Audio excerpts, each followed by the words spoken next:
Hi, welcome to Doc Nights. I'm Jen Long. Hope you enjoyed the film Cassette, a documentary mixtape, as part of the monthly screenings collaboration between House of Bands London and Doc and Roll. I'm pleased to welcome our panelists for this Q&A. We've got Zack Taylor, who is the movie's director. We've got Hi, Will guys. Evans. Hi, sorry, Zack. We've got Will Evans, who's the founder of Tape Club Records and the CEO of Spitfire Audio. Hey, nice to meet you. Nice to meet you. And we've got Estella Adeyeri, who's a musician in the bands Big Joni and Charm Pit, amongst other things. Okay. So in this Q&A, we're going to have a bit of a chat about the film and then a conversation about wider cassette culture. I probably did a terrible job of introducing all of you there, so I thought maybe we could just kick off by each of you giving yourselves a proper introduction, and perhaps for like a bit of fun, for a bit of context, throw in the first cassette tape that you ever bought or were given. Do you want to go first, Estella, because you're laughing? Yeah, I actually got asked that question recently. But yeah, so I'm Estella Adeyeri. I play in the bands Big Joni and Charm Pit, and I've played in a bunch before that as well. And I do a bunch of other music stuff, like volunteering with Girls Rock London and things like that. And the first cassette tape I bought was Britney Spears' Hit Me Baby One More Time, which is why I was laughing. Wow. What about you, Zack? My name is Zack Taylor, and I'm also a huge Britney Spears fan. First cassette tape I ever bought, gosh, I just wish it was cooler, but it's Billy Joel, River of Dreams. That's cool. Yeah. There was this tape store, this, I guess, CD store, tape store called The Wall, and it had like a lifetime guarantee, so if your tape ran out, you could bring it back. Oh. I remember that. Wow. How about you, Will? Yeah, so I'm Will, and as Jed said, the founder of Tape Club Records, a little cassette label, started in 2006, and I suppose my day job is CEO at Spitfire Audio, which is a music technology company working a lot with sounds. So yeah, I think I might have the worst first tape. So mine was, and I forgive the 7-year-old self, it must have been a band called Ace of Base. I don't know if anyone's familiar with them. I think they were a kind of Scandi pop group. They had songs like I Saw the Sign and All That She Wants Is Another Baby, if you remember that. And something I distinctly remember, and Zack, I'm sure there's a US equivalent, but I picked that up from what became a regular haunt as a kid, which was Woolworths. And I really vividly remember, the tape wall. So actually the beginnings of my cassette collection all came from that wall when I was about 7 or 8. So, and it got worse and worse. Actually, Ace of Base was probably a good starting point compared to where it went for a few years after that. So yeah. Nice. Ace of Base are great. I don't think that's a guilty first buy. I think that's a good one. You should be proud. Has it come back round now? Is it? Yeah. It's like got some nostalgic edge. Yeah. I'm more curious about that darker time, those darker years after Ace of Base. Where do you go from there? Things like, so I have a very kind of photographic kind of memory. So I remember it's things like the X-Files theme tune. Actually had solid. Oh really? Solid. Yeah. Oh, yeah. Oh, okay, there you go. Yeah. By Mark Snow. Yeah, and can you imagine being the parents of a child that sat listening to the X-Files theme tune on cassette in their bedroom? You probably think, oh God, what are we going to do with this one? I can't imagine have those parents. So yeah, I won't go into detail on the others, but I don't want to dent my street cred too much.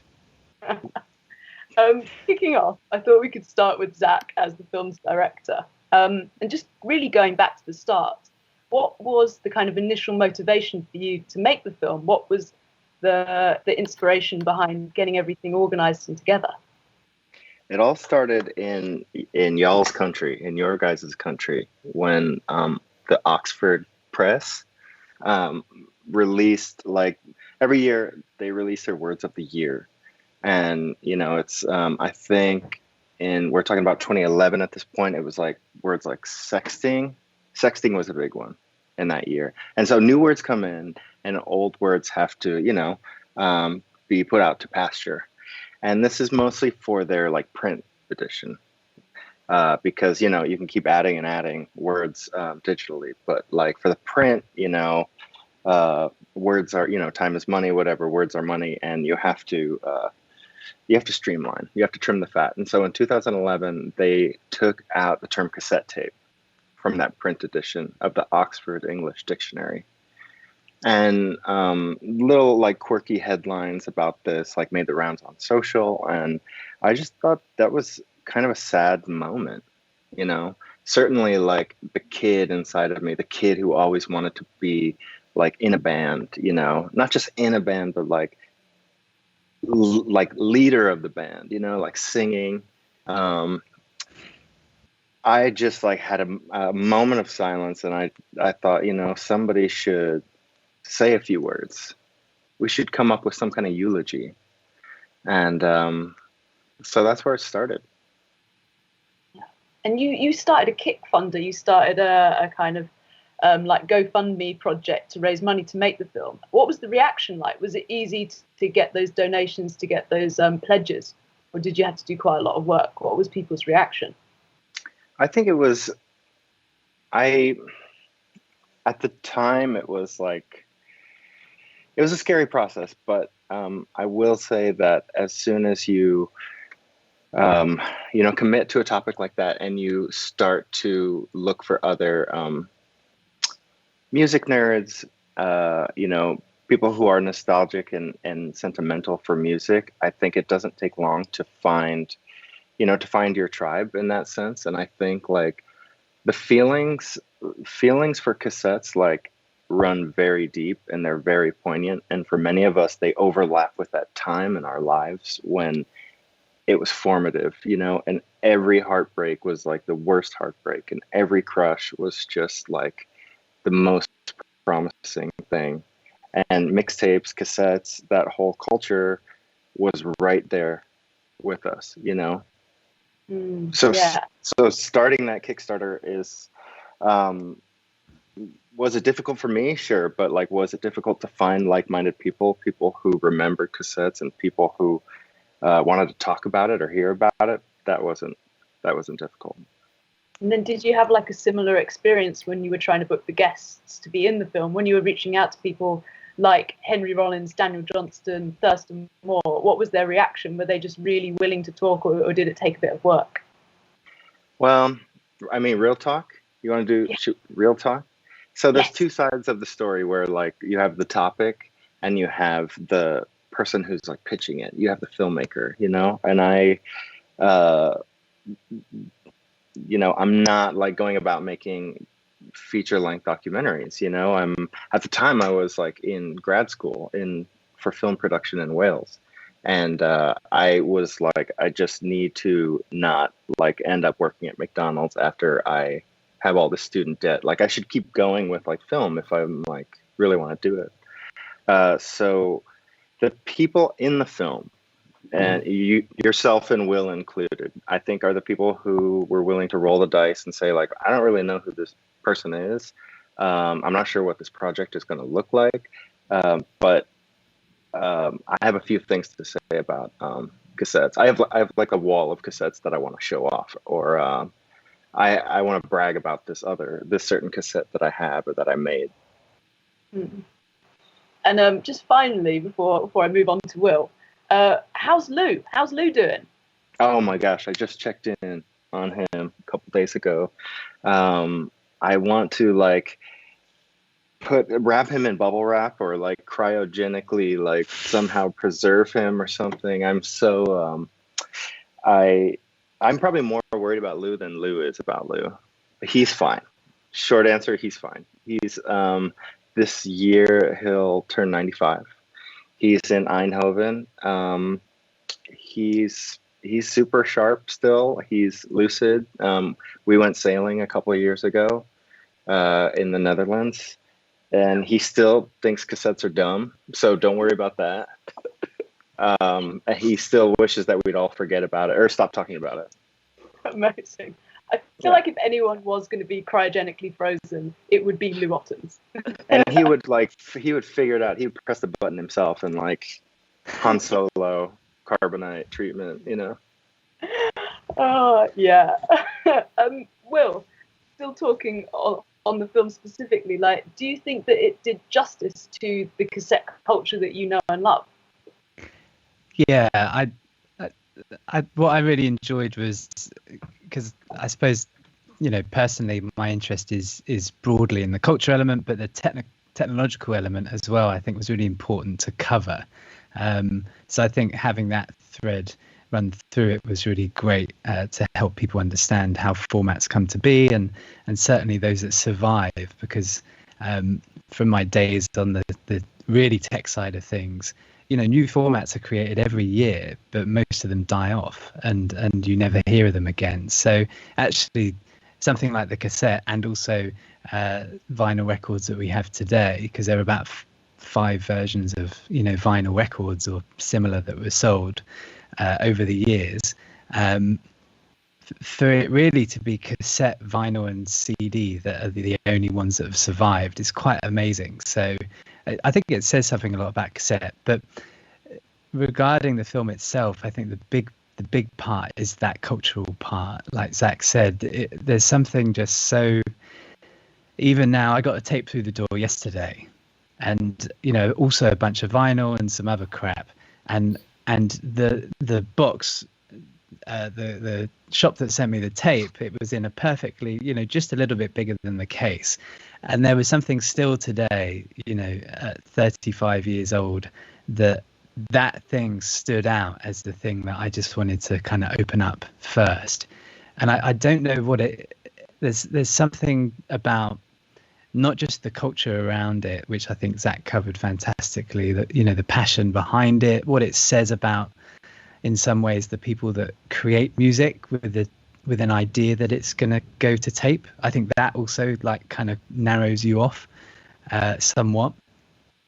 But there is something about a pocket-sized, tangible object that I think just evokes something extra, you know, even different to vinyl, which I love, and certainly, you know, to CD, which I'm kind of, I suppose I mean, I'm getting on less well with increasingly. So yeah, I thought it was magic, and you know, kudos to Zack for pulling it off, because it's a meaningful story to people and a big topic to cover. So I think he nailed it. Nice, yeah. And Thanks. Estella, The check is in the mail. Appreciate it. Estella, moving on to you, kind of taking from what Will said with that air of nostalgia to it, the kind of balance between nostalgia and also function, because it is still a very functional format, especially when you're a DIY musician. Do you think that the film got that balance right? I think it did, and I think it was really interesting as well, kind of the time that it was actually made, because I think it would have been made like maybe a year or two before I started playing in bands that were making cassette releases. And I think it's interesting that I guess it must have been maybe just before Bandcamp started to get really big, because for DIY bands, like, being able to release on tape because it's affordable, you can actually like literally do it yourself, but also like you can just slip in a Bandcamp code, so people who are like, I want to buy your tape but I don't have a tape player or whatever, still get that digital download. And so for me, like, when I started playing in bands, that was always kind of the big thing as well. So for a lot of people, it didn't matter that like their old hi-fi had died like 20 years ago or whatever. They would still, it was almost like the tape was still like a symbol of them supporting your band for a couple of quid, but also you still have this digital download as well. So it's kind of like a mix of both. So yeah, I was thinking that that's quite interesting. And then to Estella and to Will, is there like a particular moment of the film that spoke to you or that really stands out, either emotionally or just where you were like, that's really interesting?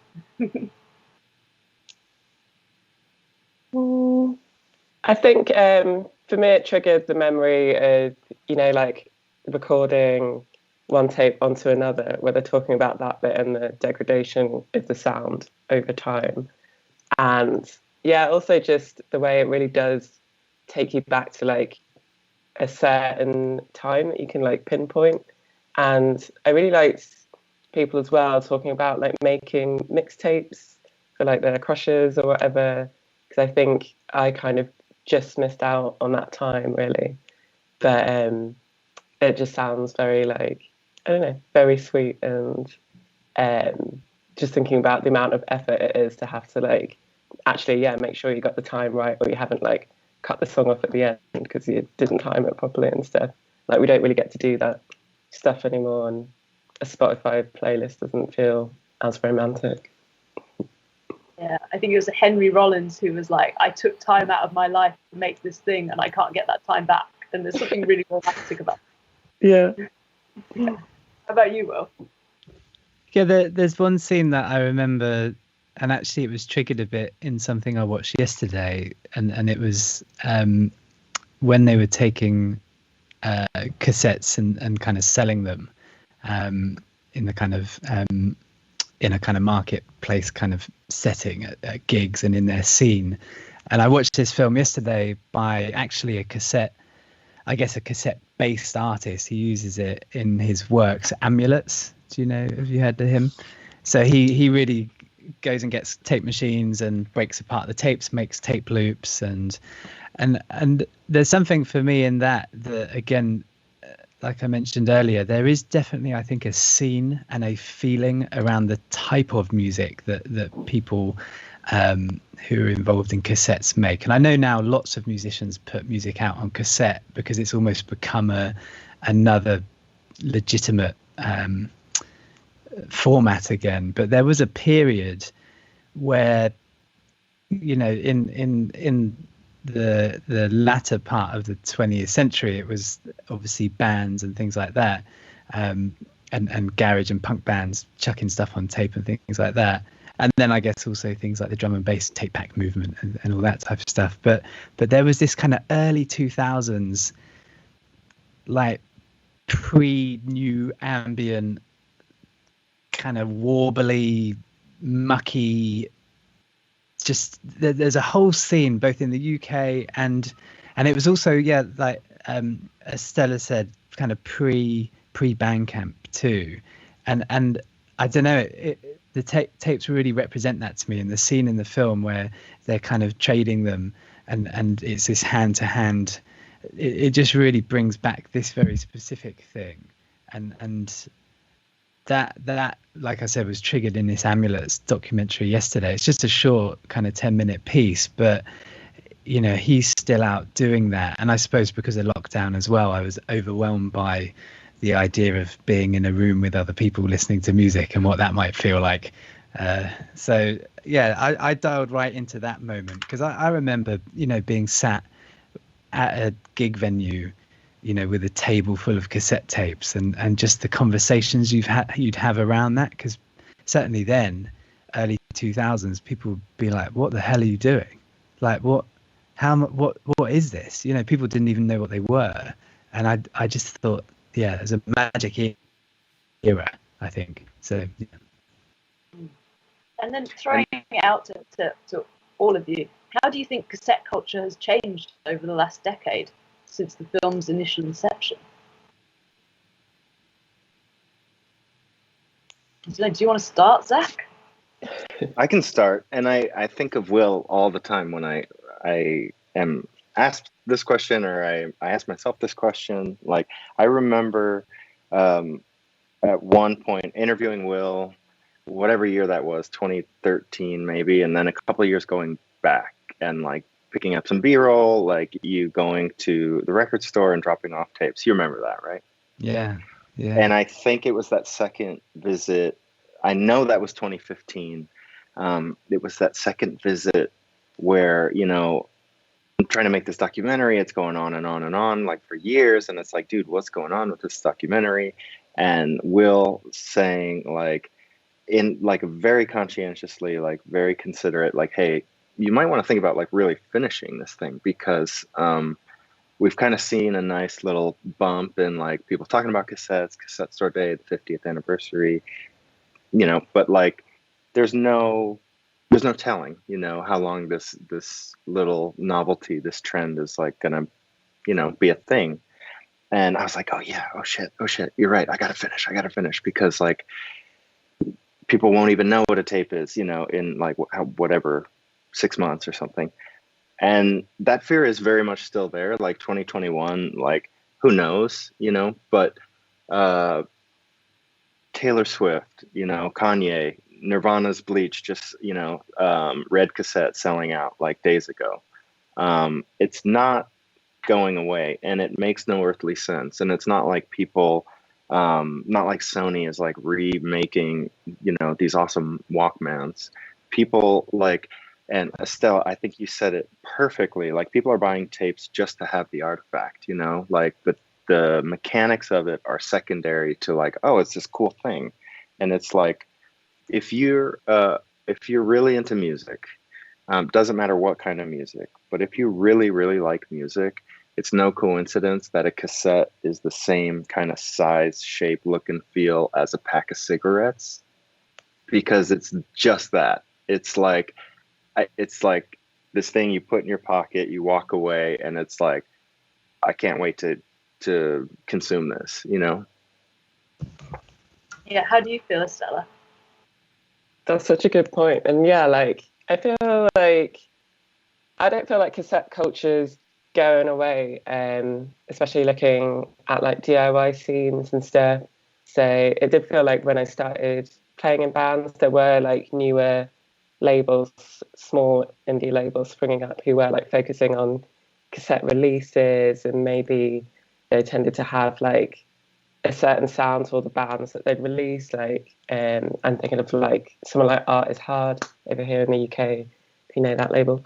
And yeah, I just am continually seeing like my friends' bands making cassette releases. Like it's still, for me, I think it is still the accessibility of it. Like I don't know many people who can afford to just go and put their EP out on vinyl. That seems like impossible to kind of do yourself, whereas like making a cassette release feels like tangible, like a tangible goal you can have for your band. If you're like, oh, we've been playing a couple of months and now we want to go and get this recorded and put it out and have something to sell at our shows. So like it's hard to imagine that falling out of favor when it feels quite popular at the moment.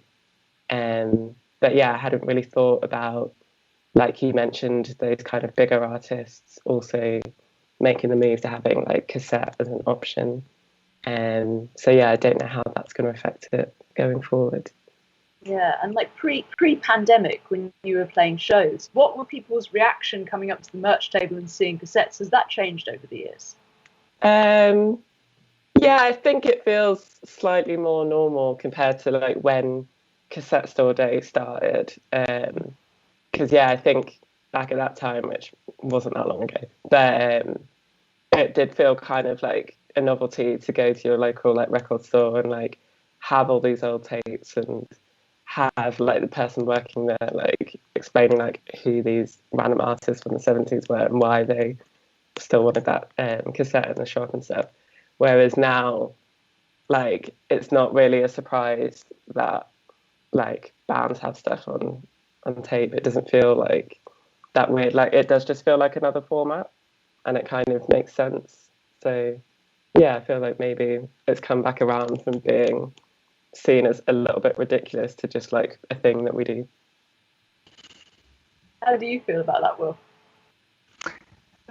I think I couldn't have said it better on the areas the guys spoke about.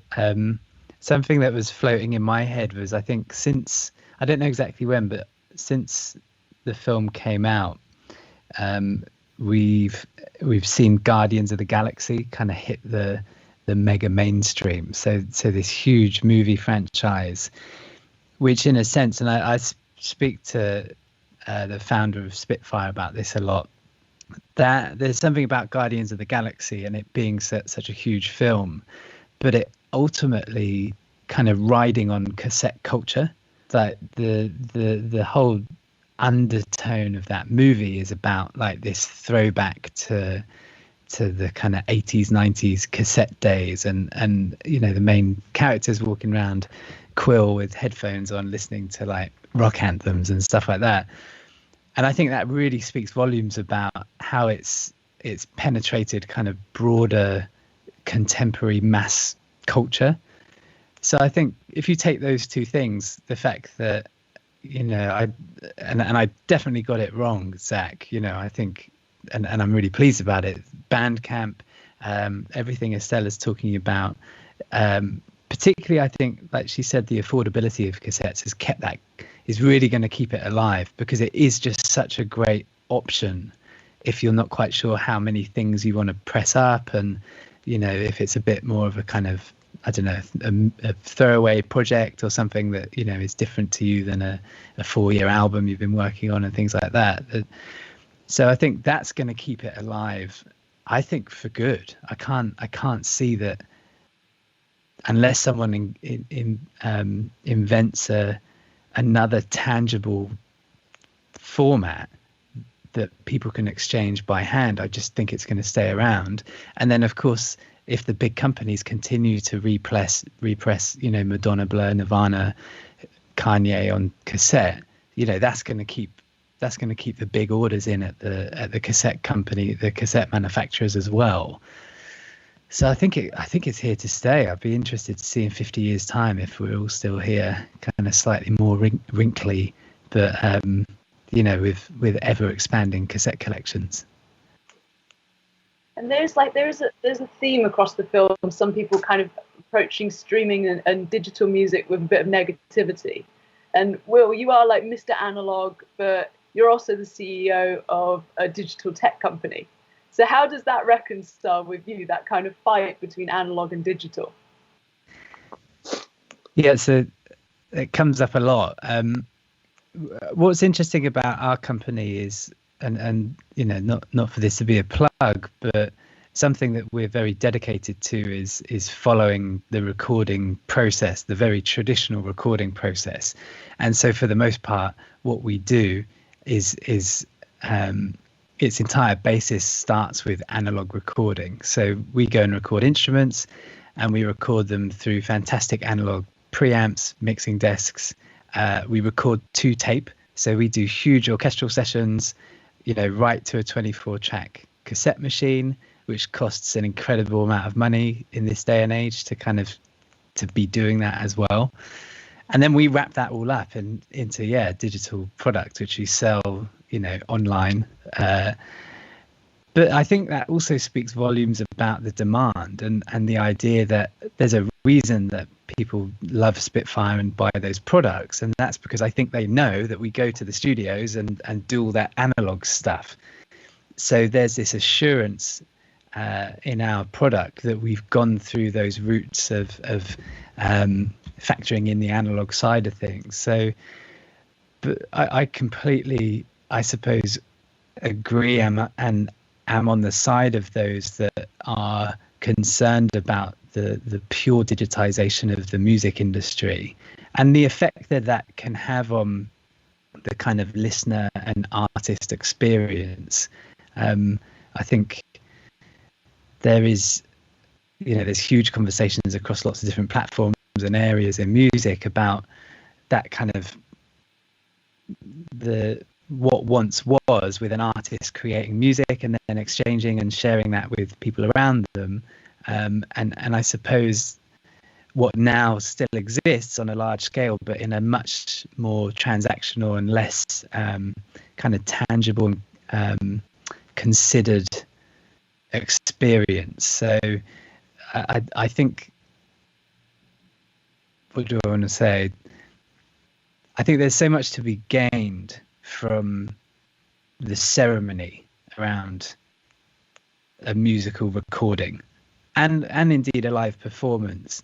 And so the more that you have processes and systems that kind of remove those ceremonies, the more music just becomes this kind of like, oh, just dial it into my brain, and I'll process the sounds that are coming in and deduce whether I'm happy or emotionally responsive to it, and that'll be it.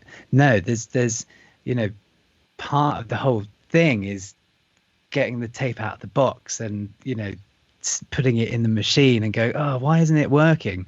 I've got to take it down to the the electrical shop to get it fixed. But that is all part of I think the thing that forms your bond with the artist you love. So the more you make that just a click and, oh yeah, sure, I'll check out your new album.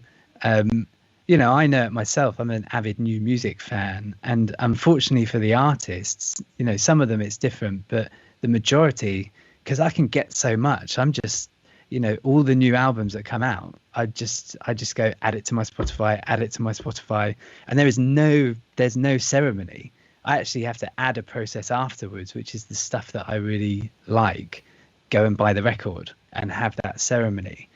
But there's a load of stuff that I just skip over and don't really get into, and I think that if you're someone that makes albums that kind of come of age after listen 6, 7 or 8, I think Spotify and the digital platforms are not your friend, because people just will move on.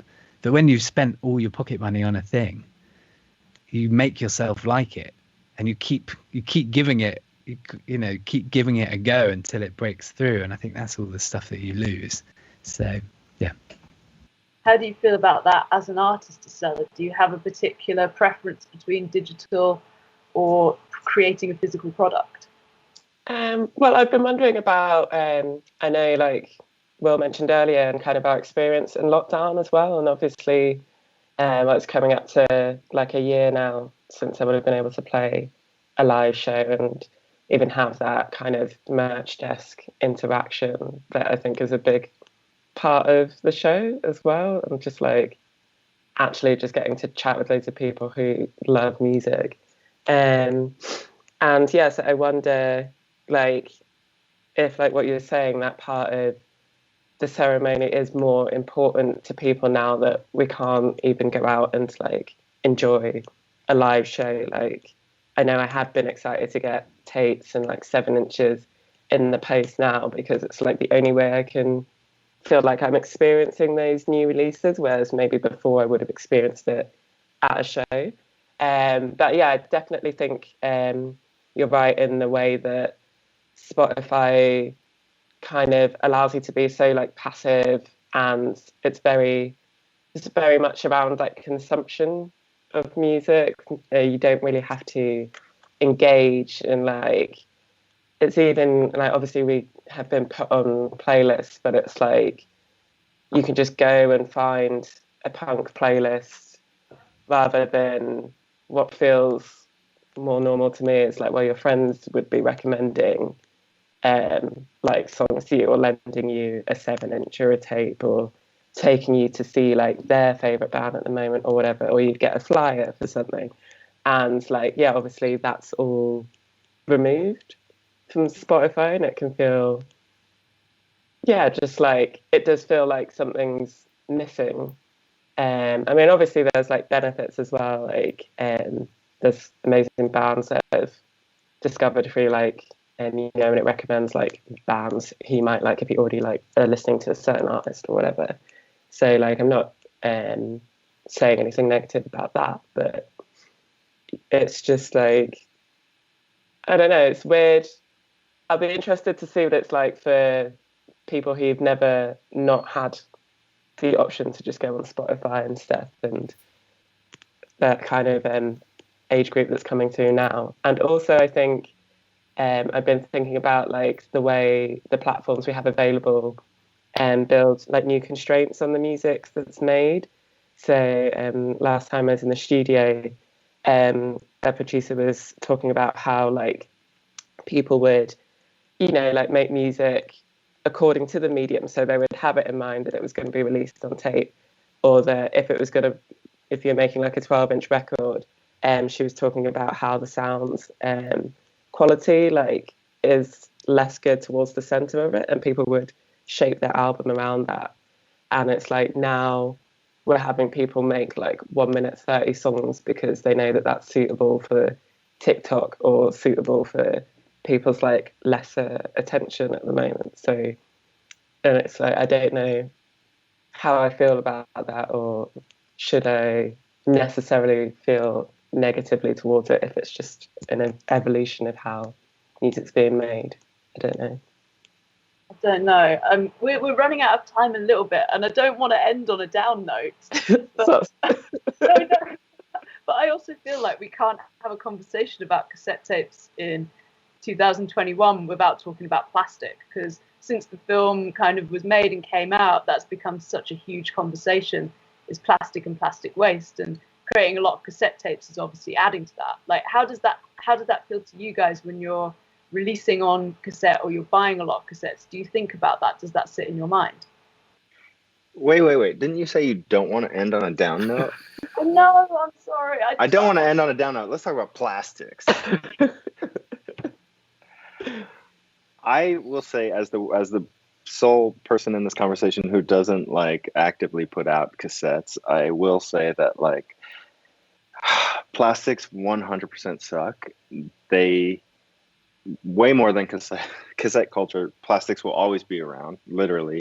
But I think there's a right and a wrong way to do it, where it's like the conversation about plastics in general, where we already know that there is some like a huge crazy amount of like secondhand, previously owned, previously loved, like shells, spools.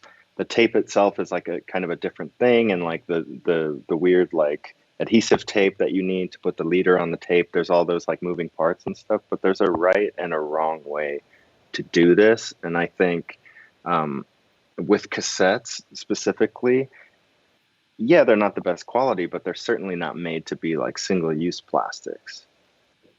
And I think it does in a way tie into the conversation digital versus analog, because like it's a blessing and a curse that these plastic tapes will be with us for a long time. The upshot is that the tape itself, the ferric oxide, is stable, relative to other musical formats. CDs, I have most of my CDRs, my homemade CDs, or ones that I got from friends, are already deteriorating and skipping because of holes in the like little foil and stuff. But these tapes are like, relative to that, they are tanks, and I think it's invaluable that 50 years from now, I don't know if people like are going to be, consuming tapes the way they do in 2021, but 100% people are still going to be digging through like their parents' house, who have just passed or something, and they find an old wacky answering machine tape, or, things along that line, where there's a right and a wrong way to do this. And like, if we can, let's get like post-consumer plastic up in there, like I think it's setting these production facilities, setting them up for success. But it's, cassettes are like the antithesis of single-use plastic. Said I didn't want to end on a down note, and I think you have done that perfectly with that summation. So thank you so much. If everyone else is chill, I'm going to wrap it up here. And so thanks so much to Zack, to Will, and to Estella. Thanks to House of Bands and to Doc and Roll. Really hope you enjoyed the film. If you haven't had a chance to see it yet, if you're just coming straight in fresh to this Q&A, it is streaming until Sunday evening. Thanks so much, everyone, and take care and stay safe. Thanks, everyone. This was great. Thank you. Thanks for that. Yeah.